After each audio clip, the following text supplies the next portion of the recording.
So finally triple IT Hyderabad की तरफ से एक ऑफिशियल नोटिफिकेशन आ चुका है। बहुत सारे स्टूडेंट्स मैसेज कर रहे थे कि सर जी हमारा गेट एग्जाम बढ़िया नहीं गया है, तो प्लीज़ हमें एक गाइडेंस प्रोवाइड करो कि अब हमको क्या करना चाहिए। तो आपको बताना चाहता हूँ, ट्रिपल आईटी हैदराबाद का खुद का एग्जाम होता है। अगर वो एग्जाम आप क्रैक कर जाते हो तब भी आप एमई/एमटेक कर सकते हो, पीएचडी कर सकते हो, एमएस कर सकते हो। तो उसके बारे में जानेंगे डिटेल में, सारी चीज़ें बताऊंगा। फीस, स्टाइपेंड, कोर्स डिटेल, कौन एलिजिबल है कौन नहीं है, सैलरी पैकेज क्या मिलने वाला है, एवरीथिंग। ओके, तो यहाँ पर आप देख सकते हो इनकी ओर से ऑफिशियल वेबसाइट है और यहाँ पर अपडेट आ चुका है that post graduate entrance examination PGEE has been started. कब से स्टार्ट हुआ है? एप्लीकेशन पोर्टल ओपन है फ्रॉम 22 फरवरी, आज तो 25 है, तो आप अप्लाई कर सकते हो। एप्लीकेशन फीस 2500 रुपये है। कब तक अप्लाई कर पाओगे? 3 अप्रैल 2022 तक अप्लाई कर पाओगे। एग्जाम कब कंडक्ट किया जाने वाला है? 16 अप्रैल को एग्जाम कंडक्ट किया जाने वाला है। अच्छा, यहाँ पर कौन कौन एलिजिबल है सर जी? एलिजिबिलिटी क्राइटेरिया बताओ, क्योंकि आपने 3 प्रोग्राम तो बता दिए। एमई/एमटेक 2 साल का होता है, एमएस 2 साल का होता है और पीएचडी 5 साल का।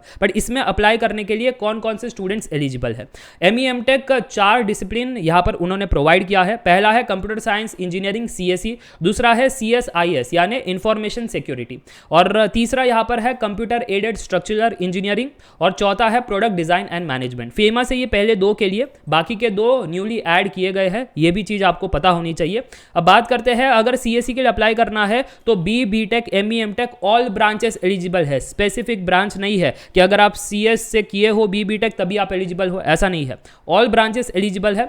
हाँ, बट यहाँ पर है ना, जो सब्जेक्ट टेस्ट होगा ना, ये आपको सीएसई का सब्जेक्ट उसमें मिलेगा। उसके बारे में बात करूंगा कि एंट्रेंस एग्जाम में आपको 2 पेपर लिखना है, एप्टीट्यूड का और आपको कोर सब्जेक्ट का। तो अगर आप एमई/एमटेक के लिए अप्लाई करना चाहते हो so be ready with the computer science core subject, और अगर आप एमएस के लिए या पीएचडी के लिए अप्लाई करना चाहते हो तो उस केस में कोई भी कोर सब्जेक्ट पढ़ने की जरूरत नहीं है, जस्ट जनरल एप्टीट्यूड से काम हो जाएगा। तो दोनों मतलब काफ़ी अच्छी अपॉर्चुनिटी है। मैं आपको डिटेल में बताऊंगा पैकेज वाइज क्या क्या कोर्स के अंदर होने वाला है, एवरीथिंग। तो फिलहाल ऊपर से देख लेते हैं क्या क्या डिसिप्लिन है।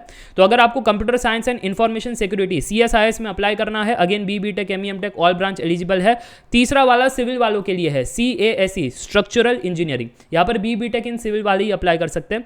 नेक्स्ट है प्रोडक्ट डिजाइन एंड मैनेजमेंट, तो यहाँ पर आप देख सकते हो ये वाले ब्रांचेस एलिजिबल है। ठीक है, एमएस पीएचडी करने के लिए यहाँ पर हमको अगेन 5 चीजें दिखाई दे रही है। Computer science engineering, so CSE यहाँ पर BTech, ME MTech all branch eligible है। फिर electronics and communication all branch, civil के लिए सिविल नेसेसरी है। फिर बायो इन्फॉर्मेटिक्स के लिए यहाँ पर एमएससी वालों के लिए है।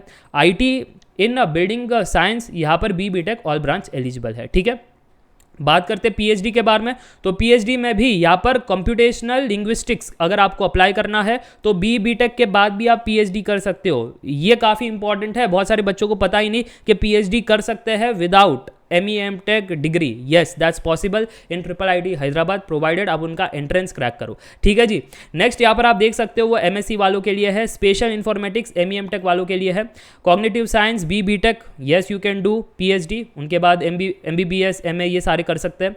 ह्यूमन साइंसेस यहाँ पर बी.टेक वालों के लिए है, बट उनको मिनिमम 5 इयर्स का वर्क एक्सपीरियंस चाहिए। तो जो हमें देखते हो तो फ्रेशर्स है, तो उनके लिए तो नहीं है। ठीक है, तो ये हो गया एलिजिबिलिटी क्राइटेरिया। अब बात करते हैं सर जी वो जो एंट्रेंस टेस्ट है उनका सिलेबस क्या है। तो जैसे मैंने आपको कहा, एमई/एमटेक वालों को एप्टीट्यूड का भी एग्जाम देना है और सब्जेक्ट वाइज का भी एग्जाम देना है। तो एमई/एमटेक वालों को 90 मिनट एप्टीट्यूड का पेपर लिखना है, 90 मिनट सब्जेक्ट का पेपर लिखना है। एप्टीट्यूड में basic aptitude, logical reasoning, basic questions on computers and mathematics पूछा जाएगा। सब्जेक्ट पेपर में डिपेंड करता है, कंप्यूटर्स वाले डिसिप्लिन के लिए अप्लाई कर रहे हो तो कंप्यूटर्स का ये सारा सब्जेक्ट आपको आना चाहिए। सिविल के लिए अप्लाई कर रहे हो तो engineering mathematics, structural engineering, Jio technical and hydraulics and water resource engineering, ये सारा का सारा आपका सिलेबस क्लियर होना चाहिए क्योंकि उस पर एग्जाम होने वाला है। तो ये तो हो गया कि ये एमई/एमटेक वालों को दोनों लिखना है। और यहाँ पर कुछ बच्चे कहेंगे सर जी हमको एमई/एमटेक नहीं करना है, हमको एमएस करना है। हाँ, तो एमएस वालों के लिए सिर्फ एप्टीट्यूड वाला है। इन्होंने यहाँ पर बताया है कि अगर एमएस या पीएचडी कर रहे हो तो वो कैसे होगा, वो होगा through the written test on the general aptitude, और उसके बाद डिसीजन लिया जाएगा ऑन द इंटरव्यू परफॉर्मेंस। आपका इंटरव्यू कैसा है उस पर आपका डिसीजन होगा कि आपको एमएस के लिए अपॉर्चुनिटी मिलेगी या नहीं मिलेगी। मुझे लगता है ये बात क्लियर हो गई। तो अब तक मैंने आपको बताया कि ट्रिपल आईटी हैदराबाद अपना खुद का एग्जाम एग्जाम कंडक्ट करता है, वहां पर कौन कौन से प्रोग्राम है 3, उसके अंदर कौन कौन से डिसिप्लिन है, वो सारा क्लियर हो गया। अब उसके लिए अगर जाना है तो क्या क्या एग्जाम देना पड़ेगा, कौन कौन सी चीज़ें पढ़नी पड़ेगी, उसके बारे में बता दिया। अब आगे बात करते हैं। यहाँ पर आप देख सकते हो दैट आगे जो है सिलेबस हो गया। अब फीस के बारे में बात करते हैं, फीस, प्लेसमेंट, कोर्स स्ट्रक्चर, इसके बारे में बात करते हैं। तो फीस यहाँ पर दिया नहीं है उन्होंने, पता है इसके पीछे एक रीज़न है क्यों नहीं दिया है। इनकी फीस काफ़ी हाई होती है, इसलिए यहाँ पर ट्यूशन फीस ये देखो टू बी अनाउंस्ड बताया है। मैं आपको बता देता हूँ, अगर आप MEM टेक करने जा रहे हो तो ट्यूशन फीस साल की 3 लाख पर ईयर की होती है, यस, प्लस उसके ऊपर आपको हॉस्टल और वो खाने पीने का खर्चा, सो 75,000 बन जाता है। ये MEM टेक है। अगर MS करना है तो फीस आधी हो जाती है, 1.5 लाख पर ईयर, प्लस वो आपको हॉस्टल का खर्चा 75,000 है ना, वो मेस का खर्चा आपको आता है। तो ये चीज़ आपको नोट करते हुए चलनी है। और PhD का फिलहाल मुझे पता नहीं, बट जो एवरेज है जो मैंने सुना है that is 1.5 lakh per year. तो ये PhD का खर्चा है 1 साल का। तो आपको देखना पड़ेगा that how much year you are giving to your degree. तो यहाँ पर MEM टेक 2 साल है, MS 2 साल है, PhD 5 साल है, ठीक है जी।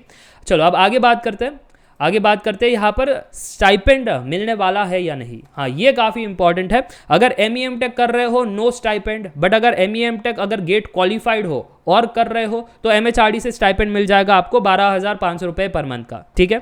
और अगर MS कर रहे हो तो अगेन 8 से 10,000 का स्टाइपेंड मिलता है ना, 8 से 10,000 का स्टाइपेंड मिलता है। वो डिपेंड करता है कि जो क्वालिटी बच्चे होते हैं, जो काफ़ी मेहनत करते हैं, उन्हीं को मिलता है, सभी को नहीं मिलता। ये भी चीज़ क्लियर होनी चाहिए। बाकी PhD के लिए 25,000 का स्टाइपेंड है, तो मुझे लगता है स्टाइपेंड भी क्लियर हो गया, फीस भी मैंने बता दिया। प्लेसमेंट के बारे में बात करते हैं। सो प्लेसमेंट वो काफ़ी इंपॉर्टेंट है। अगर आप CSE और CSIS में अगर MEM टेक कर रहे हो तो highest package 50 lakh per annum का गया था। एवरेज पैकेज यहाँ पर बन जाता है आपका 25 लाख पर एनम, ठीक है। और CASE ये सिविल वालों का है, इसका मैंने कहा था ना ये 2 नया निकाला है। तो CASE में जो लास्ट ईयर दिखाया था वो था 6 lakh was the highest package. काफ़ी कम है, but that is the fact. मैं पहले ही बता रहा हूँ आपको, अगर आपको अप्लाई करना है तब आप करना। बट फर्स्ट और सेकंड में तो काफ़ी बढ़िया एवरेज पैकेज भी है, जो IITs के बराबर है। इनफैक्ट IIT को compete कर सकते हैं, ये इतना अच्छा पैकेज ये प्रोवाइड कर रहे हैं। अच्छा, फिर है MS के लिए। MS में भी अगर आप कंप्यूटर साइंस के लिए अप्लाई कर रहे हो, अगेन सेम पैकेज 50 लाख का है। अगर आप हाईएस्ट की बात कर रहे हो, ठीक है जी, हाईएस्ट की बात कर रहा हूँ, और एवरेज वही है जो आपका नॉर्मल होता है कि 25 के अराउंड होता है। अच्छा, टेलीकम्युनिकेशन के लिए अप्लाई कर रहे हो तो फिर इधर हाईएस्ट पैकेज रहा था प्रीवियस ईयर 2021 की बात कर रहा हूँ, ठीक है। उसमें 29 वॉज दी हाईएस्ट और एवरेज था 19 lakh per annum. It's still a very good package. और फिर सिविल और इनकी मेरे पास इन्फॉर्मेशन नहीं है, सो I can't help on that. जितना इन्फॉर्मेशन है I am giving out to you.